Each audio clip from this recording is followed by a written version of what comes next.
Hello, beautiful souls. Welcome to Soulful Sessions with Rory, the podcast where we dive deep inside the matters of the heart, mind, and spirit.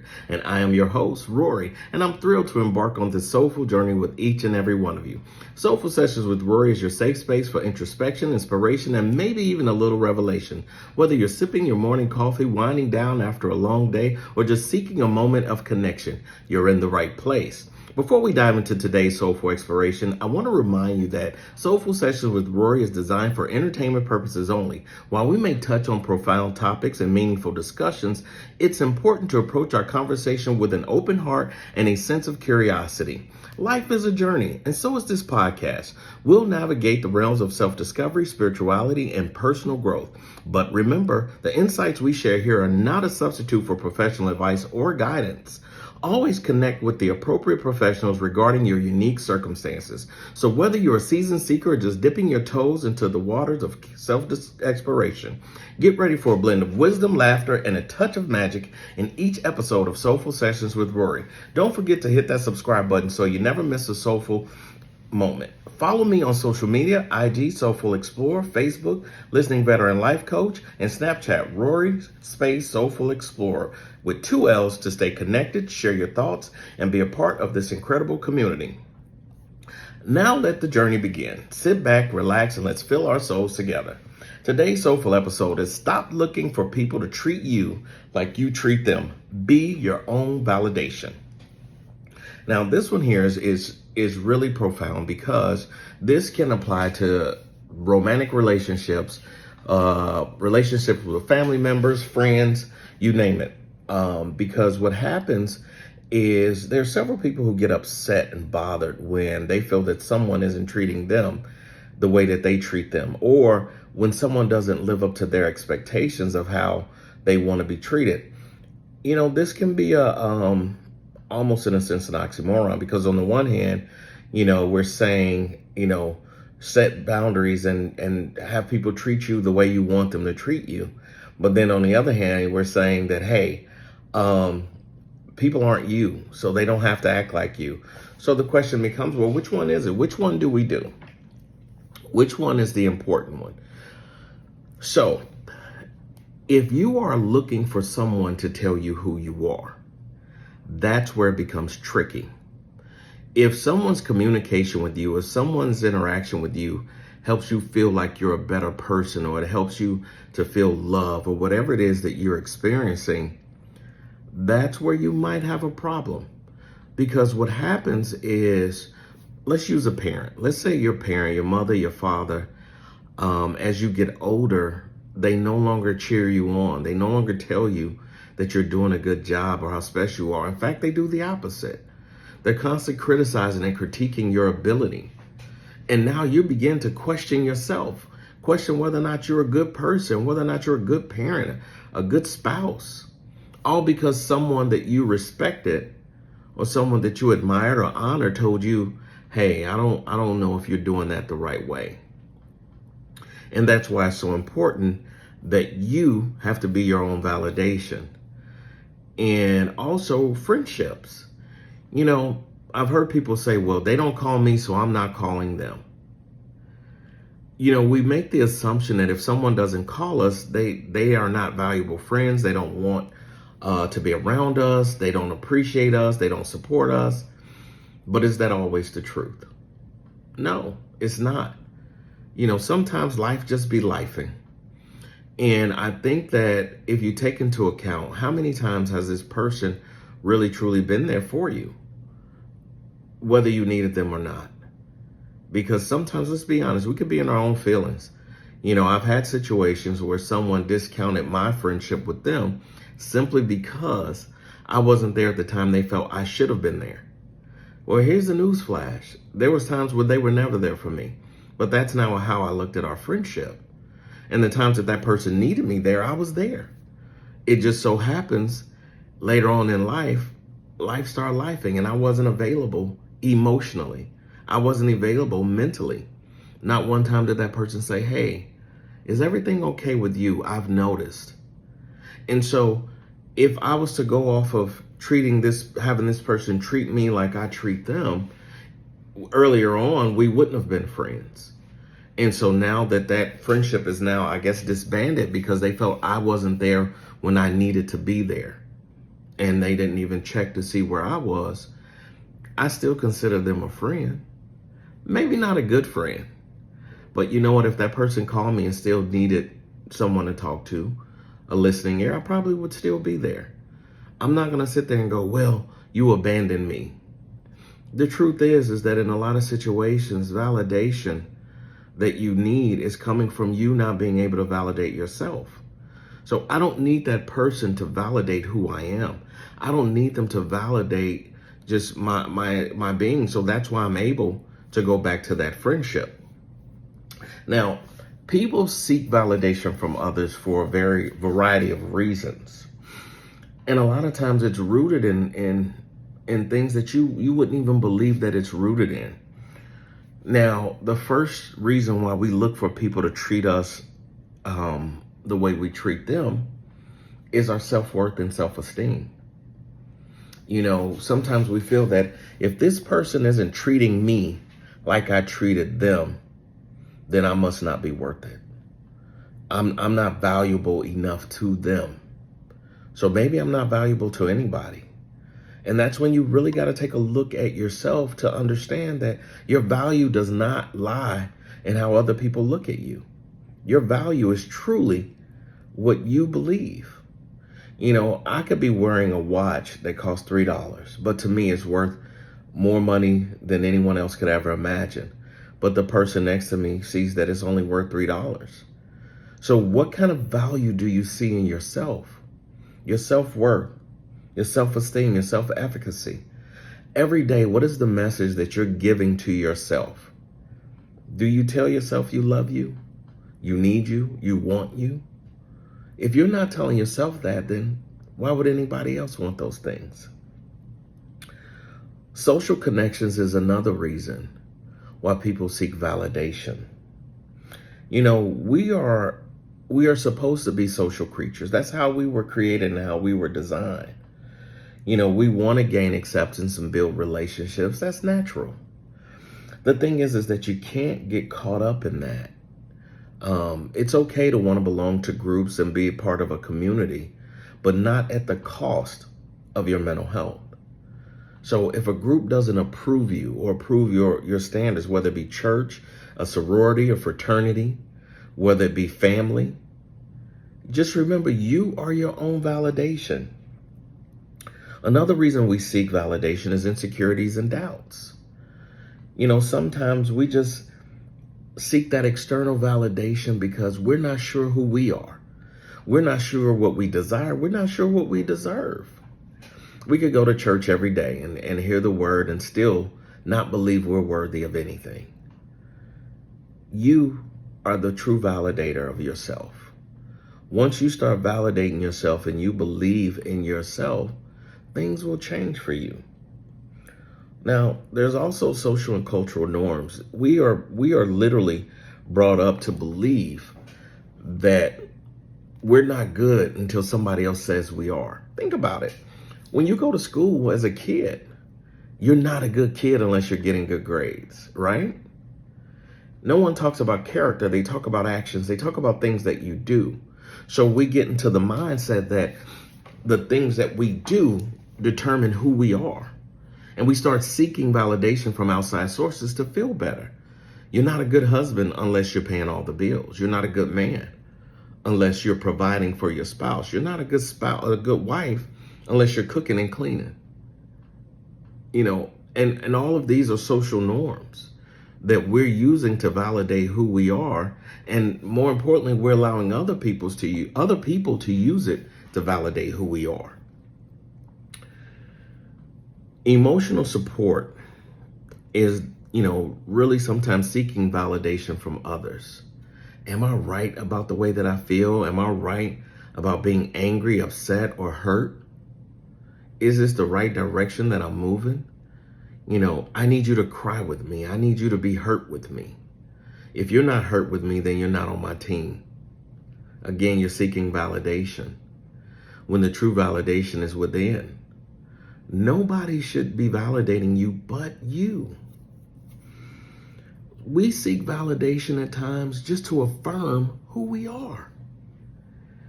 You know, I remember saying when I was in the Army, there's a difference between Sergeant Carruthers and Rory. See, Sergeant Carruthers needed validation. He needed people to know that he was in charge, that he was capable. And so he constantly went out to prove himself as a soldier, as a leader. Rory doesn't need that. Rory doesn't have to prove himself to anybody. At the end of the day, I am my own validation. If I believe I'm good at something, I'm good at something. If I believe I need work, I need work. You can't tell me who I am. You can offer suggestions. I'll listen to them sometimes. But at the end of the day, I am my own validation.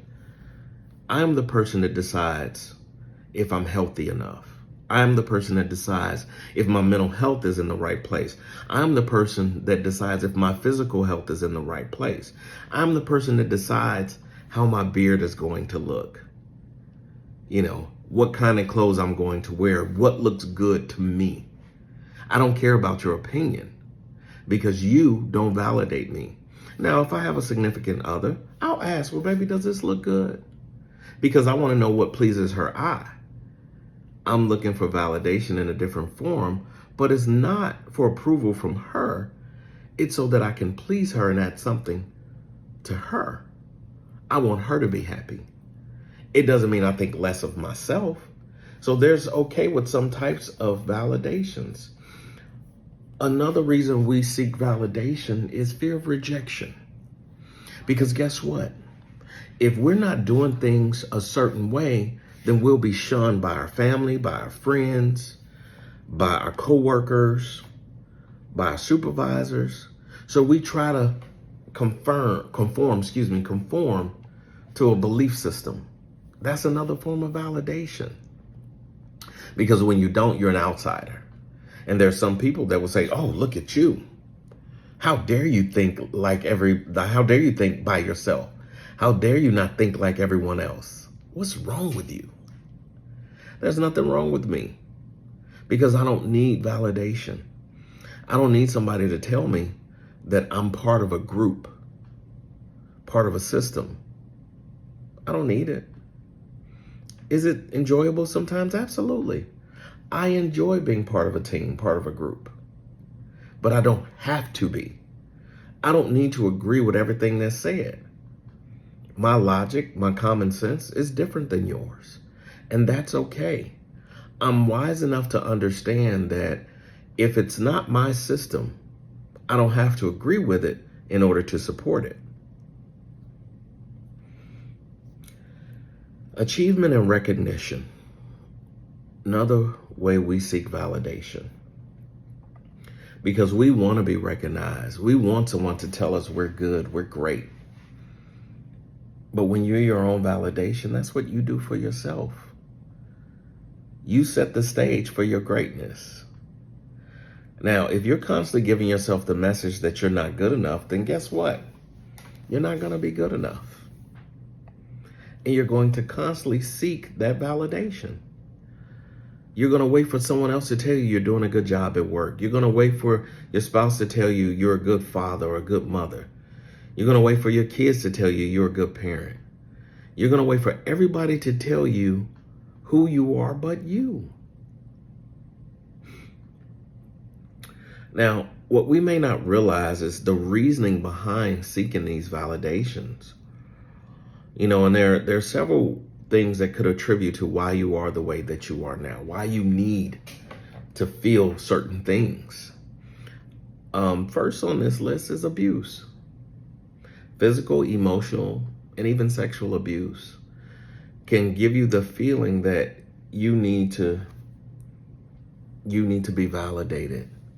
Because after what happened to you, you felt worthless, you felt shameful, and then there's the overall fear of rejection. But I'm here to tell you that your trauma does not determine who you are. You do. So you validate you. Neglect. Whether you were neglected by your parents, whether you were neglected by a family member, a spouse, and in some cases, even your children. It can also make you feel unworthy of care and attention. But you're very worthy, because the first person that gives you that care and attention is you. So though you may be neglected by others, that goes back to what I tell you. And I say, nobody owes you anything and you don't owe them. But the one person you do owe is you. So you have to pay yourself attention. When you're younger, divorce or parental separation, that can cause you to want to seek validation.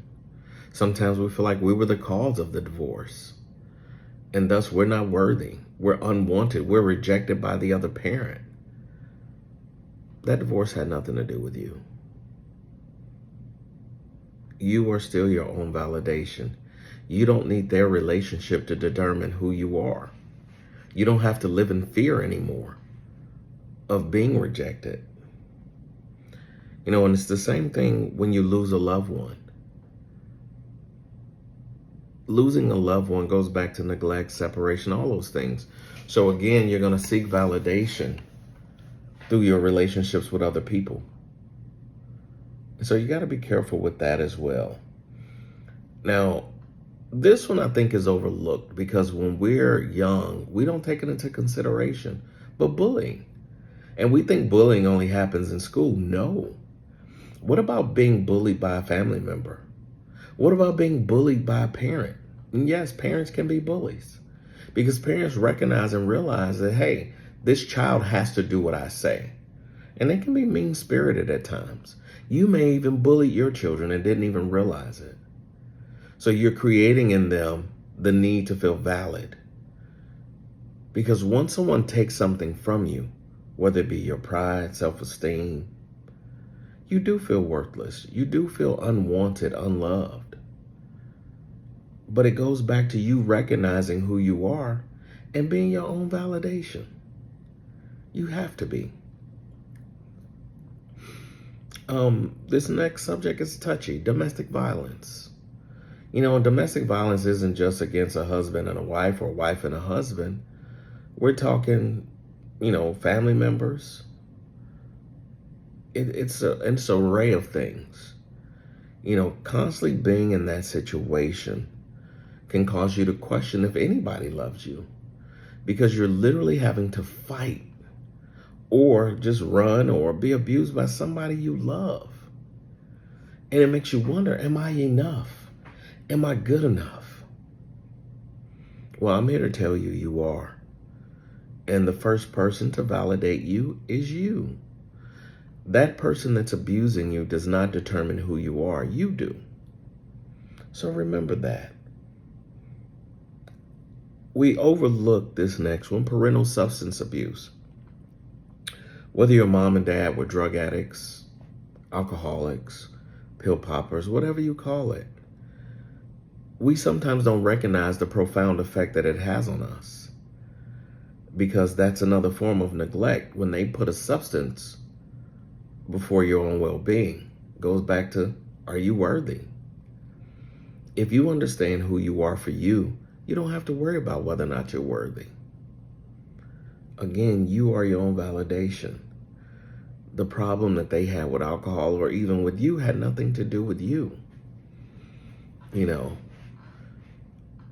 Experiencing firsthand a parent who experienced drugs, there are years that you question, why? Why does this person not want to be? But the truth becomes, when will I say I'm enough? When will I be what I need to be for me? It's never about them. It's going to always be about you. You are your own validation. Don't overlook mental illness in your family either, or mental illness from the person you love.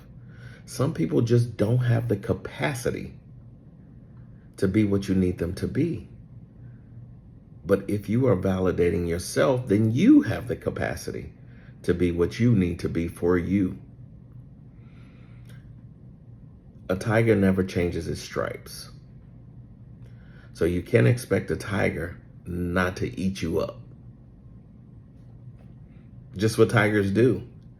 So guess what? That family member, that spouse, that child, they are who they are. You can't disappoint me if I know that's what you do. You can't surprise me if I know who you are. I just have to make a decision. Who am I going to choose first? Me or you? And when you're validating yourself, guess what? You're always going to choose you first. And there's nothing wrong with that. You still love the people. Sometimes you still like them. Now, I'm not speaking for you. But be your own validation in that. Now, what we also may not realize, and whether it's current or past, poverty. Being in a financial struggle will make you question who you are. It will cause you to seek validation from the time you're a kid to the time you're an adult. Because money has been used to tell people that they're good people. You see somebody in a nice car and they give you advice about finance, you're going to believe them. You see somebody in a beat up raggedy car and they give you advice about finance, you won't believe them. The truth is that we've been conditioned to think that our financial well-being determines who we are. But that goes back to validation. I want you to use your character, not your finances. I'm not saying ignore your finances. I'm saying that your character will help determine who you are so you can build better finances. Let go of the past.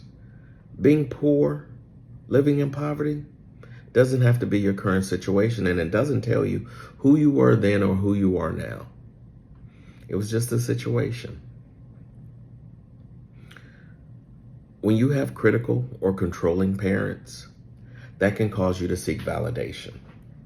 When your parents, and that goes back to what I was saying earlier, when your parents are telling you who you are, who you should be, never being good enough, you're looking for their approval, even if they're dead. You got to stop. And you got to say that I'm more than enough. I am okay. The decisions I made are fine. If you had a baby at 15, 16, 17, it's okay. If you dropped out of college, it's okay. If you quit a six-figure job, it's okay. If you got divorced, it's okay. If you gained weight, if you lost weight, if you cut off your hair, if you grew your hair, it's okay. Stop allowing your parents to tell you who you're supposed to be. Their version of you that's a quote-unquote disappointment is simply them looking at themselves as failing in life because they were never enough to themselves either, based off somebody else's belief system. You are your own validation, not your parents. Let go of your past and move into your present so you can have a bright future. The other thing, and last, is having adverse community experiences.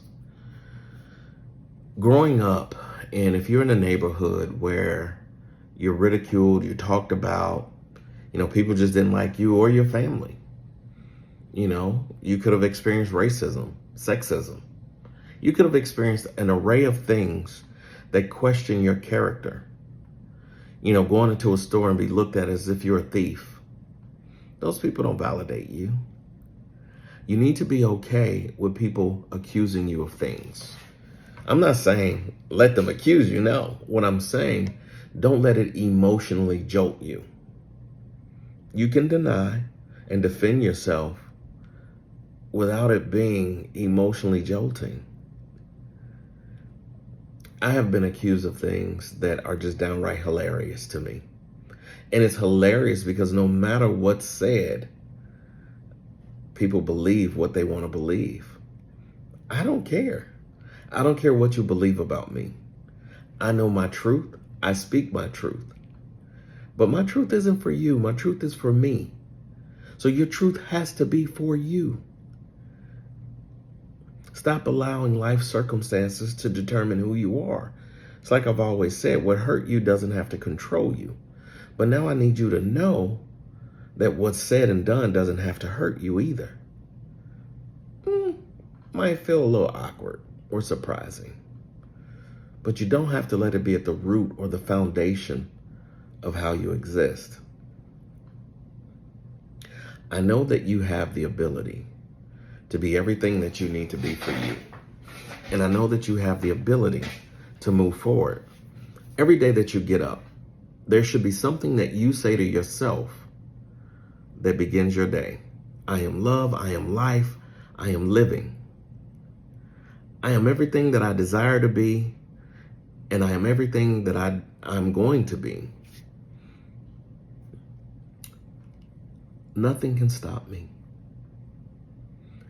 The message you say to yourself every morning will determine who you are to you.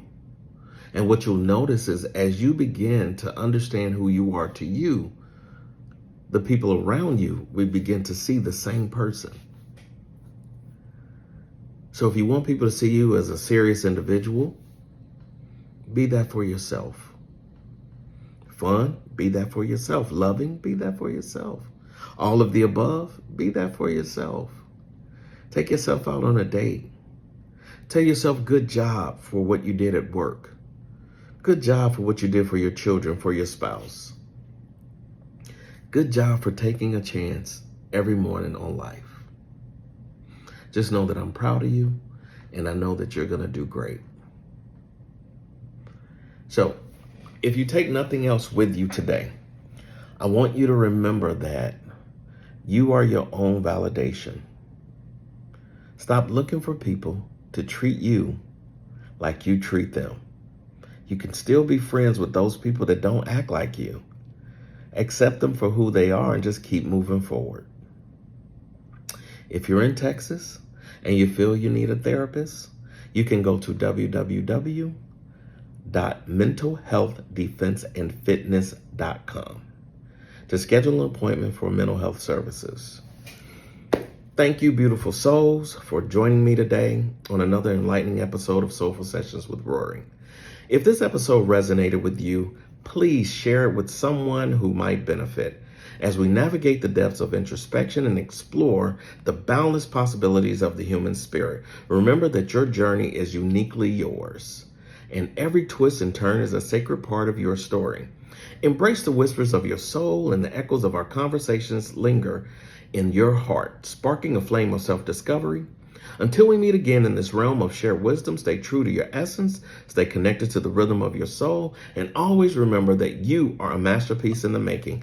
Wishing you love, light, and infinite possibilities on your soulful journey. Until next time, this is Rory signing off with gratitude and reverence for the magic that resides in each and every one of you. Don't forget to hit that subscribe button.